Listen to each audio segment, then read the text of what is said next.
So for this learning objective, we're going to discuss the development of international social Darwinism and the background leading up to the Spanish-American War. So it's important to understand that American relations with foreign nations were few and far between in the generation after the Civil War. Americans during this period were busy with their internal affairs, repairing the devastation of the Civil War, settling the frontier, constructing their transportation and industrial systems, and enjoying the game of politics. The change in American attitude and the desire for a larger frontier came in the 1890s, as we're well aware of from our previous lectures, with the passing of the continental frontier and the coming of age of the American industrial system. In 1865, foreign trade of the United States was about $404 million. By 1890, it had reached up to $1.6 billion, or a 400% increase in a mere 25 years, just within a generation.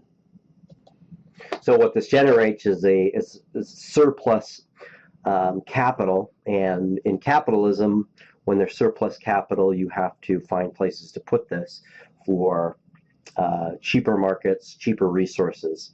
So American business leaders began to look overseas for their surplus capital. So the emergence of the United States as a world power was not an unusual phenomenon. The closing years of the 19th century, the 1800s, witnessed the development of internal social Darwinism with an internal struggles for new markets and for sources of raw materials. So empires were looking all over the world for new resources and new places to colonize, particularly through Africa and parts of Southeast Asia. Great Britain, as always, was fired up with enthusiasm for expansion.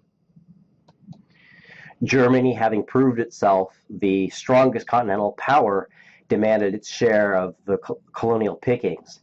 It's often argued that one of the causes of World War I was the attempt by the United States and European powers to stunt Germany's growth at the beginning of the 20th century. France found compensation for its defeat by Germany in a previous war and was consolidating its African empire, as were a lot of European nations. So this map here shows specific boundaries towards the end of the 19th century of European imperialism throughout Africa. So in the United States, the question was how to channel the immense energy and aggressive frontier values, the Big Six, as we've studied earlier, that had built up after the Civil War.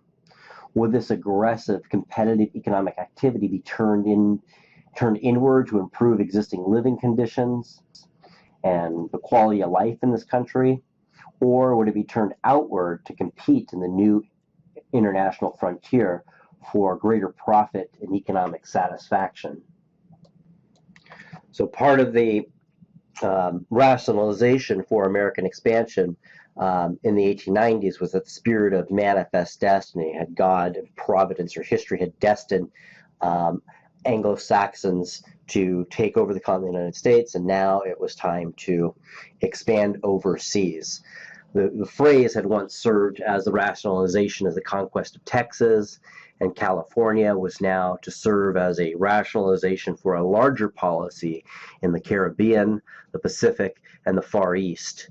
By the 1890s, advocates of such a policy asserted that now that the continent had been conquered, it was the destiny of the United States to become a world power. So again, while the United States was acquiring new territories, Britain, France, and Germany were busy carving up Africa, and Russia and Japan joined them in scrambling for special concessions in China.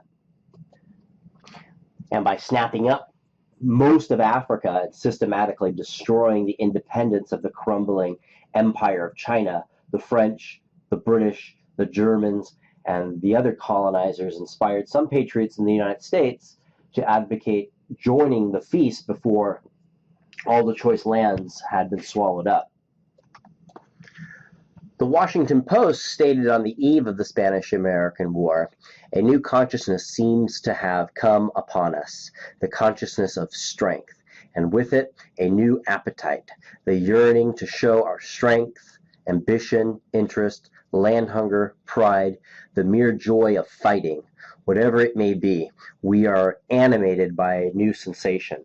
We are face to face with a strange destiny. The taste of empire is in the mouth of the people, even as the taste of blood in the jungle.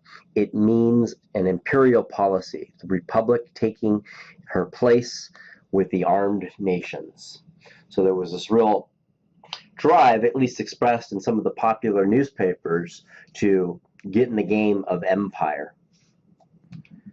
So the factors for the United States to go to war with Spain, one, rests in, again, manifest destiny. Americans of the 1890s had come to share with the British, Germans, and French a special sense of manifest destiny and a willingness to take up the, quote, white man's burden. The white man's burden is the idea that the United States has the responsibility to lead, quote, inferior races, unquote, and it would be inhumane to turn its back on the people who are less civilized.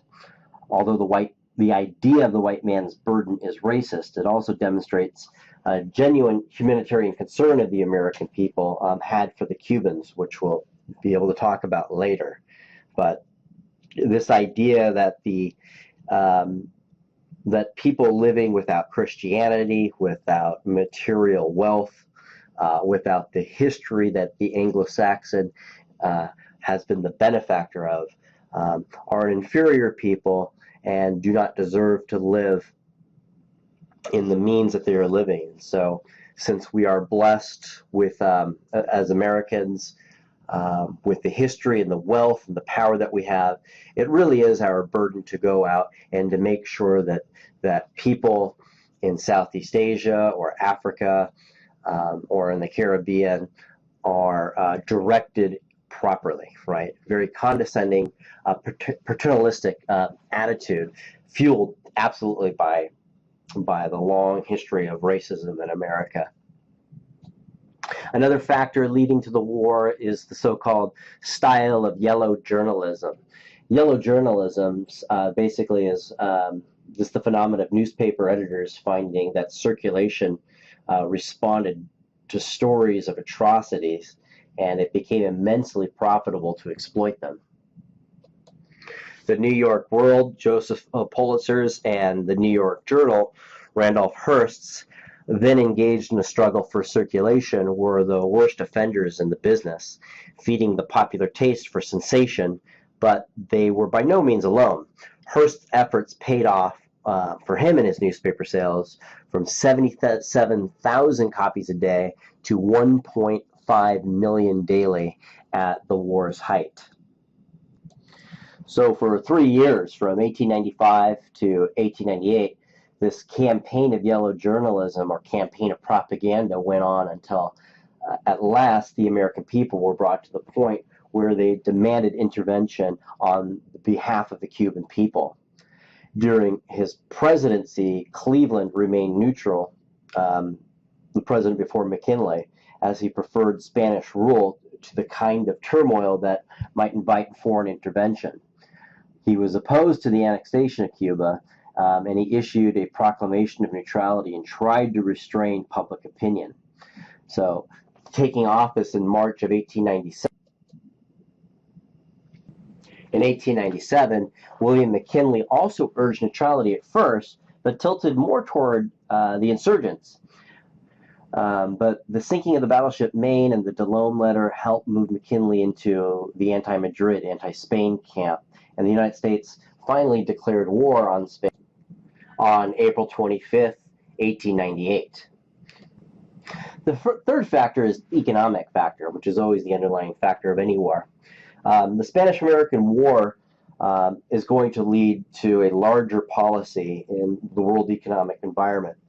The idea was first popularly put forth by Admiral T. Mahan in his book, The Influence of Sea Power in History, published in 1890. Mahan argued an export and investment empire based on naval power. His tactics centered upon building a Panama Canal, acquiring protective bases around it, and then colonial stepping stones across the Pacific all the way to Asia. This would ensure American trade and influence in Latin America and throughout the Orient, he argued back then. Among American businessmen, this imperialist attitude was slow at developing at first. This is because the economy was finally coming out of the Depression of 1893, and they feared any disturbance such as the Spanish-American War might destroy the fragile recovery. However, once the war started, the opportunities that Admiral Mahan outlined gained a great deal of support as politicians, businessmen, and scholars echoed the ideas of the United States and quickly set on an imperial course. And finally, the fourth factor are military interests, which is closely related to the economic interests. The United States had developed a new set of world interests which made it necessary for Americans to control the entire Caribbean area. American interests in the Pacific and the Far East enhanced the importance of controlling the Caribbean, and the prospect of having to defend such a canal made the islands that guarded the route strategically important. In the light of these changing attitudes and the interests that one must interpret the events leading up to the War of 1898, or the Spanish-American War.